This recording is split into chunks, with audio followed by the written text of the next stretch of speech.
My parents told me that I started singing at the same time that I started speaking. So I have absolutely no memory of not singing. And it was and remains, thank goodness, a very natural thing for me to do because I've always done it. I was given my very own radio in my very own bedroom, which meant I could listen to anything that I wanted to. I didn't have to invite my brothers. I could close the door, and if I wanted to listen to Gunsmoke or to Elvis Presley or to the Metropolitan Opera on Saturdays, I could do that. And I would listen to the Metropolitan Opera because they had the most wonderful announcer. His name was Milton Cross. And Milton Cross would tell you everything you needed to know about the opera. Of course, I didn't sort of understand Italian or French or German or any of these things, but I didn't need to because Milton Cross told you everything you needed to know. He told you what Joan Sutherland was wearing, that she was very tall, that she was wearing a very beautiful blonde wig, and that her costume for Lucia de Lammermoor was this beautiful teal blue color. So I could see all of this in my mind, and however long the opera lasted on a Saturday afternoon, that's how long it took me to clean my room, which was my job on the Saturday. So if it was a long opera, it went on for a bit, my cleaning. There was music all the time. The boys in my family played instruments in the bands at schools because my father was the president of the PTA and my mother was the secretary of the PTA. And, parents in those days would not have allowed the kind of things that are happening with the school's curriculum these days all over the country and all over the world, that the arts are simply dropping out of the curriculum. They wouldn't have allowed it. They knew how much being a member of the chorus or a member of the movement group or a member of the poetry society or a member of the band, they realized how much this influenced everything else in our lives, and that it was a part of education that really is just too important to be left aside. And I think about being 9 or 10 years old and the next door neighbor saying she had some 78s that someone had given her, and she knew I was interested in that kind of music. And would I sort of like to listen to something?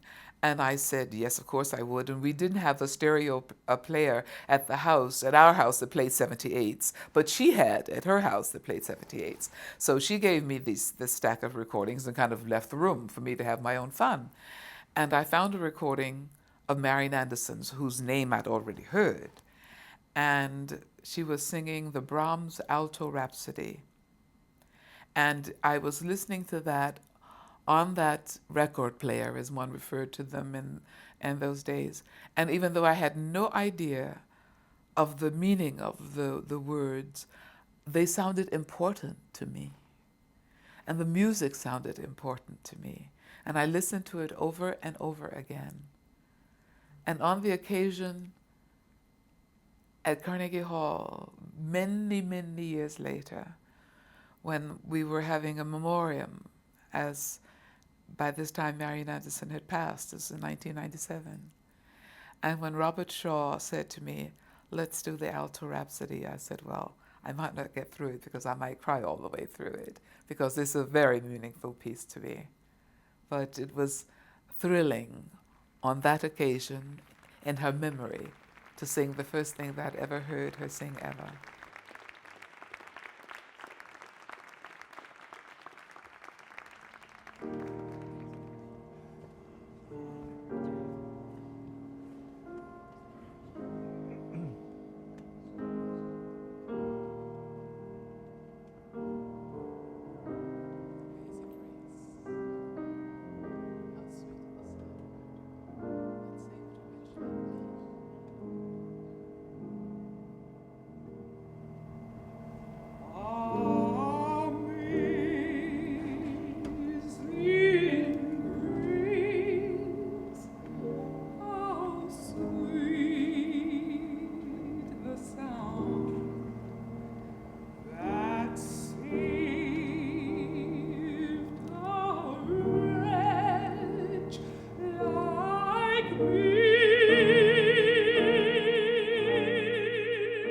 As a very young singer, I was invited to the Opera House in Berlin by the then director of the Opera House, Egon Seefellner. And I had one opera to my name that I knew, and he felt that there was a lot that I could learn there, which was very true. And I was so lucky to be able to to have this opportunity. And the thing that was happening is that I kept being offered operas that I knew that I wasn't ready to sing those, just from an experience point of view, and as well as being 24 years old. And so I was always asked to sing things that I thought, well, no, I really don't think I should sing that now. I need to sing that maybe in 5 years or maybe in 10 years, but not right now. Couldn't I please sing something else? And that became a difficulty for me. And so I took it upon myself to go to speak with the artistic director to say that I thought I should leave the opera house and come back in some years when my maturity, sort of chronologically, would have caught up with the invitations that I was being offered. And of course, considering that he'd taken me into the opera house when I knew one role, he wasn't all that happy. I decided that I had to save myself by leaving the opera house. It isn't as though I had, sort of sheaves and sheaves of work. I had 2 or 3 things that I knew that were coming up, but I didn't have a lot after that. So at that point in my very young life, I wasn't sure whether or not I was going to be able to continue. And so there were probably about 2 months before I actually told my parents what I'd done. And when I called them, there was stunned silence. And my father said, well, sister, how's it going? And so I said, well, actually, I have 2 recitals in this place and another recital in that place, and I think I'm going to be all right. And at some point, Mother said, do you need to come home? And so I said, no, I think I'm going to be all right.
certainly within my performing life, you don't get to a point where you can say, now I can rest. I've done that, so now I can sit on laurels. That's not the case. There's always someone in the audience who's never heard you before. There's always something new that I'm performing for the first time. I like that. I love that because that keeps things fresh for me, and I hope that it also keeps things more interesting for the audience. But certainly I have learned that one has to go on achieving.